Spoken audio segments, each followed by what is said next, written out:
Hola a todos, bienvenidos a Historia, Geografía y Andos. Antes de empezar el video de hoy quiero decir ¡Viva México! Y esto es porque recientemente se acaba de celebrar un acontecimiento muy importante para la historia de este país. Acontecimiento muy interesante y del cual quiero hablar en este video.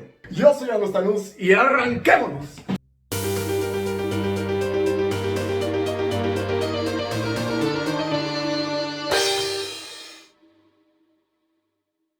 Y bueno, ahora sí, ¿de qué vamos a hablar el día de hoy? Bueno, pues vamos a hablar acerca de la independencia de México. Así es, este acontecimiento que ocurrió hace apenas unos 210 años y que gracias a él podemos llamarnos mexicanos y los demás nos pueden llamar mexicanos. Pero bueno, ¿cómo se dio la independencia de México? Bueno, pues vamos a hablar de eso. Pues como lo dije, la independencia de México fue un acontecimiento importantísimo para la historia de este país, ya que es oficialmente el nacimiento de México. Y este movimiento de independencia se inició en el año de 1810 y terminó en el año de 1821. Pero bueno, antes de seguir con esto debemos entender los antecedentes. Poco tiempo después del nacimiento de España, este país decidió realizar expediciones por el mar, hasta que un día se encontraron con un territorio que no esperaban encontrar: América. Y que después de su descubrimiento los españoles se adueñarían de gran parte de este territorio, formando así lo que conocemos como el Imperio Español, que dato curioso sería uno de los primeros imperios que se extenderían por todo el mundo. Pero bueno, después de todo esto los españoles delimitaron los territorios que habían conseguido, entre ellos el que nos compete, el Virreinato de Nueva España. Así es, los españoles formarían el Virreinato de Nueva España, que con el tiempo iría alcanzando su máxima expansión.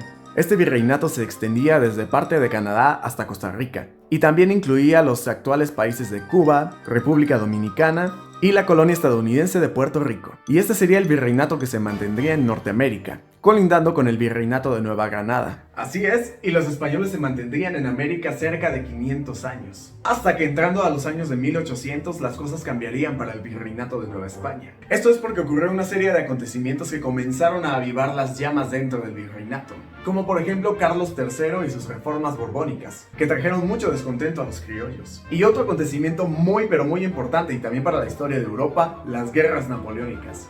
¿Y por qué las guerras napoleónicas?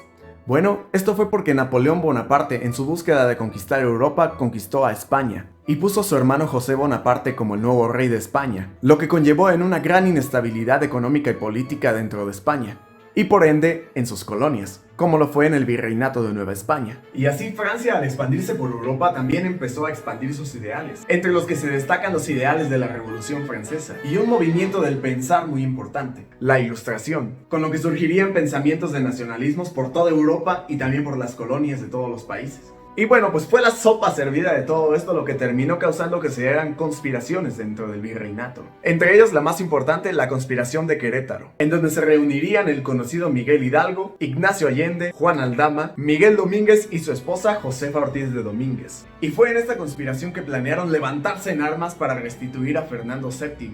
Y esto también porque ellos no querían una constitución que se acababa de promulgar, la Constitución de Cádiz. Y bueno, después lo que sucedió es que estuvieron conspirando durante un tiempo hasta que la conspiración fue descubierta. Así que no tuvieron más remedio que levantarse en armas de una vez por todas. Y bueno, fue así que se dio la guerra interna en el Virreinato de Nueva España, con Miguel Hidalgo al mando dirigiendo al ejército realista, donde su primer ataque sería hacia la Alhóndiga de Granaditas, en donde ganaría el ejército de Hidalgo y se irían expandiéndose por el centro de México.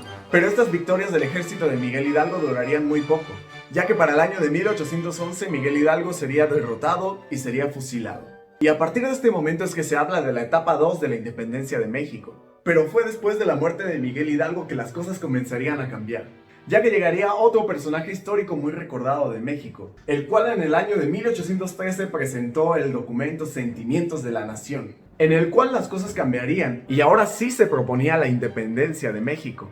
Además, se proponía la organización del gobierno en 3 poderes principales, y la religión católica como la única religión de México. Así que después de todo esto que hizo Morelos, el ejército realista se puso de nuevo en marcha, y esta vez con el afán de ahora sí lograr la independencia de México. Claro que de igual forma esto sería complicado, ya que para el año de 1815 Morelos sería fusilado también. Y después de la muerte de Morelos es donde empezamos a hablar de la etapa 3 de la independencia de México, en donde los insurgentes después de la muerte de su líder comenzarían a dividirse, y el ejército insurgente más importante de esto sería liderado nada más y nada menos que por Vicente Guerrero, quien después se convertiría en presidente de México. Pero esta es otra historia, y después de unos años más de lucha se pasaría a la etapa 4 de la independencia de México, en donde llegaría otro personaje muy conocido de la historia mexicana, Agustín de Iturbide, quien fue nombrado comandante general del sur durante la Guerra de Independencia, y que con el tiempo él y Guerrero se unirían para formar el ejército trigarante, poniendo en marcha un plan que ellos formaron que fue el Plan de Iguala. Y así es como el ejército trigarante emprendió la lucha nuevamente. Y así se mantuvieron unos años hasta que para el año de 1821 se logró lo tan esperado. Se firmarían los tratados de Córdoba entre Agustín de Iturbide y el último virrey Juan O'Donojú, los cuales estipulaban la independencia de México de España. Y fue así que, imagínenselo como una gloriosa escena de película, el 27 de septiembre de 1821 el ejército trigarante entró en la Ciudad de México, consumando así la independencia de México. Y fue así que después de 11 largos años de lucha, la mayor parte del virreinato de Nueva España declara su independencia, formando así el Imperio Mexicano, conformado por los actuales países de México, Guatemala, Belice, Honduras, El Salvador, Nicaragua, Costa Rica y parte de Estados Unidos. Y fue así como se dio la Guerra de Independencia de México. La verdad, un tema muy interesante y un tema del cual debemos sentirnos orgullosos los mexicanos. Y bueno, de esta forma es que concluimos este video. Espero que les haya gustado mucho este tema de la independencia de México. Y bueno, nos veremos próximamente en un siguiente video. Antes de que se vayan, no se les olvide dejarme su like, suscribirse a mi canal y compartir este video. Y ya saben que pueden dejarme en los comentarios algún tema del cual quisieran que hablara. Y bueno, sin nada más que decir, muchísimas gracias. ¡Viva México! ¡Y adiós!